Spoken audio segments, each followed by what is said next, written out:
పసిపిల్లల్లో వచ్చే కిడ్నీ సమస్యలు. పసిపిల్లల్లో వచ్చే కిడ్నీ సమస్యలు హెడ్డింగు.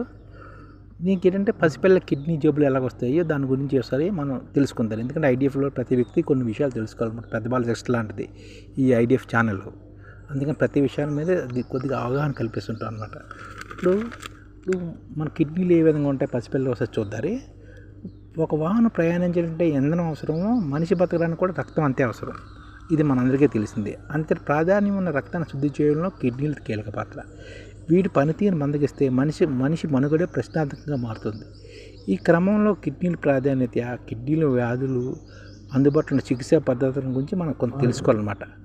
ఇప్పుడు ఒకప్పుడు కిడ్నీ ఫెయిల్యూర్ అన్న సమస్య అప్పుడు అరుదుగా వినిపించనమాట. మారిన జీవన విధానం కారణంగా కిడ్నీ బాధితుల సంఖ్య గణనీయంగా పెరుగుతుంది. వయసు పైబడిన వల్ల అధికంగా కనిపిస్తుంది అనమాట. అలాగే చిన్నపిల్లల్లో కూడా వస్తుందన్నమాట. చిన్నపిల్లల్లో యూరిన్ ఇన్ఫెక్షన్ మొదలుకొని కిడ్నీ ఫెయిల్యూర్స్ లాంటివి కూడా మనకు చిన్నపిల్లల్లో కనిపిస్తున్నారు. నెలల వయసు ఉన్న పిల్లల్లో కూడా కిడ్నీ సమస్యలు ఉన్నాయన్నమాట. అయితే ప్రధానంగా పిల్లల్లో యూరిన్ ఇన్ఫెక్షను, కిడ్నీలో వాపు, రాళ్ళు, reflex, nephrotic syndrome, acute regional failure, Chronicle regional failure లాంటి సమస్యలు వాటి గురించి ఒకసారి తెలుసుకున్నారు. ఇది ఇన్ఫెక్షన్ అంటే ఏంటంటే నెల వయసున్న చిన్నాల నుంచి 16 సంవత్సరాల పిల్లల వరకు ఇన్ఫెక్షన్ వస్తుంటాయి అన్నమాట. కొంతమందికి శిశువులు పుట్టుకతోనే కిడ్నీ అస్వాభావికంగా ఉండడం వల్ల, అంటే కిడ్నీలు వాపు ఉండడం వల్ల, దీన్ని వైద్య పరిభాషలో హైడ్రోసెఫ్ అంటారు. దీనివల్ల కూడా యూరిన్ ఇన్ఫెక్షన్ వస్తుంది అనమాట. ఇది ఇన్ఫెక్షన్. అలాగే రిఫ్లెక్స్ అనమాట. కిడ్నీ వ్యవస్థలో 2 కిడ్నీలు ఉంటాయి. అలాగే యూరేటర్ ఉంటుంది, యూరిన్ బ్లాడర్ ఉంటుంది అన్నమాట. కిడ్నీ వ్యవస్థలోనే 2 కిడ్నీలు ఉంటాయి. అలాగే యూరేటర్ ఉంటుంది, యూరిన్ బ్లాడర్ ఉంటుంది అన్నమాట. మూత్రం కిడ్నీ నుంచి యూరేటర్ ద్వారా యూరిన్ బ్లాడర్లోకి వచ్చి అక్కడి నుంచి బయటకు వస్తుంది అన్నమాట. అంటే కిడ్నీల నుంచి మూత్రం యూరినరీ బ్లాడర్కి ఎలా చేస్తుంది అంటే యూరేటర్ ద్వారా, అంటే ఇలాంటి నరాలు లాంటివి ఉంటాయన్నమాట. అందులోంచి వెళ్తాయి అనమాట. కొంతమంది పిల్లల్లో కిడ్నీ సమస్య వచ్చిన పిల్లల్లో యూరిన్ బ్లాడర్ వచ్చి అక్కడి నుంచి యూరిన్ బయటకు రాకుండా వెనక్కి వెళ్తుందన్నమాట. దీన్నే రిఫ్లెక్స్ లేదా వెసికో యూరినల్ రిఫ్లెక్స్ అంటారన్నమాట. ఈ సమస్య ఉన్న వారిలో కిడ్నీలో మచ్చలు ఏర్పడి వాటి పనితీరు మందగిస్తుందన్నమాట. అందువల్ల ఈ పిల్లల యూరిన్ ఇన్ఫెక్షన్ తలెత్తుందన్నమాట. కిడ్నీలో వాపు ఉంది ఎలా తెలుసుకుంటారంటే ఈ రిఫ్లెక్స్లోనే 5 గ్రేడ్లు ఉన్నాయన్నమాట. ఈ రిఫ్లెక్స్లో 5 గ్రేడ్లు ఉన్నాయి. అందులో మొదటి 1 గ్రేడ్ 1, గ్రేడ్ 2, గ్రేడ్ 3 ప్రమాదం కాదు, ఈ లో గ్రేడ్ 4, 5 ప్రమాదకరం అనమాట. దీన్ని హై గ్రేడ్ అంటమాట. వయసు పెరిగే కొద్దీ ఈ సమస్య తగ్గే అవకాశం కూడా ఉంటుంది కొన్ని పిల్లలకి. కిడ్నీలో రాళ్ళు ఎలా ఉంటాయంటే ఈ మధ్యన చాలా పిల్లలు కిడ్నీలో స్టోన్ సమస్యతో బాధపడినమాట. సరైన ఆహార నియమం పాటించకపోయినా, ఎక్కువ మోతాదులో మాంసం తీసుకున్నా, లేదా ఉప్పుతో కొన్ని పదార్థాలు అధికంగా తీసుకోవడం, తగిన మోతాదులో నీరు తాగకపోయినా, ఎక్కువ మోతాదులో పాలు తాగుతున్నా కూడా కిడ్నీలో రాళ్ళు ఏర్పడవచ్చు పిల్లలకి. అలాగే సర్జరీ కూడా ఇప్పుడు చేయాలంటే పిల్లల్లో చిన్న పరిమాణంలో రాళ్ళు మందులతో కరిగిపోతున్నమాట. అందుకోసం నీరు బాగా తాగాలి, తాజా పండ్లు తీసుకోవాలి. సాధారణంగా 10 మిల్లీమీటర్ల కన్నా పెద్ద పరిమాణం రాళ్ళనే అవి యూటరీకి అడ్డుపడతాయి కాబట్టి వాటిని సర్జరీ చేసి తెస్తారన్నమాట. అలాగే నెఫ్రోటిక్ సిండ్రోమ్ అనమాట. కిడ్నీ ఫిల్టర్స్ ద్వారా ప్రోటీన్ లీక్ అయినప్పుడు ఏర్పడే సమస్య నెఫ్రోటిక్ సిండ్రోమ్ అంటారు దీన్ని. ఈ సమస్యలో కిడ్నీల పనితీరు మందగిస్తుంది అన్నమాట. సకాలంలో చికిత్స తీసుకోకపోతే కిడ్నీలు పూర్తిగా దెబ్బతినే ప్రమాదం అనమాట. ఇది నెఫ్రోటిక్ సిండ్రోమ్ కూడా లక్షణాలు ఉన్నది. అలాగేంటంటే నెఫ్రోటిక్ సిండ్రోమ్ వల్ల ప్రధానంగా కంటికి వాపు వస్తుంది అన్నమాట.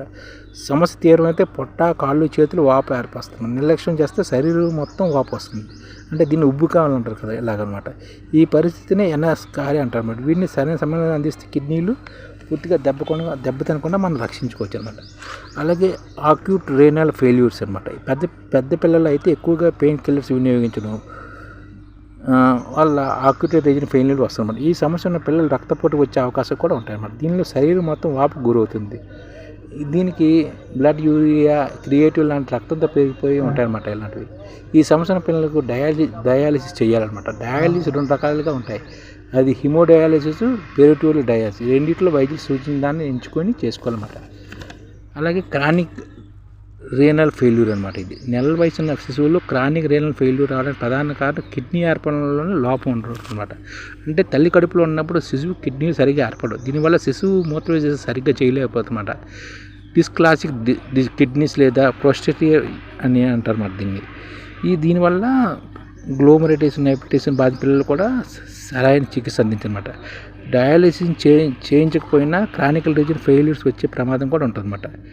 ఈ సమస్య ఉన్న పిల్లలు జీవితకాలం డయాలసిస్ చేయాల్సి ఉంటుంది అన్నమాట. ఇలాంటివి క్రానికల్ రేజర్ ఫెయిల్యూర్స్ వల్ల, ఇలా కిడ్నీ సరిగా ఏర్పడకపోవడం వల్ల వీళ్ళకి జీవితాంతం డయాలసిస్ చేయాలి లేదా కిడ్నీ మార్పిడి చేయబడుతుంది అన్నమాట. 3 ఏళ్ళలో పిల్లలకు కిడ్నీ సర్జరీ మార్పిడి చేయడానికి వీలు లేదు. 3 సంవత్సరాల పిల్లలకి మన కిడ్నీ మార్పిడి చేయించడం అనమాట. సాధారణంగా 3 సంవత్సరాలు దాటిన తర్వాతే తల్లిదండ్రులు దానం చేస్తే మన కిడ్నీని మార్చవచ్చు అన్నమాట పిల్లలకి. ఈ విధంగా కిడ్నీ సమస్యలు ఉంటాయి పిల్లలకి. ఎందుకంటే అందరూ తెలుసుకోవాలి ఇలాంటి విషయాలు.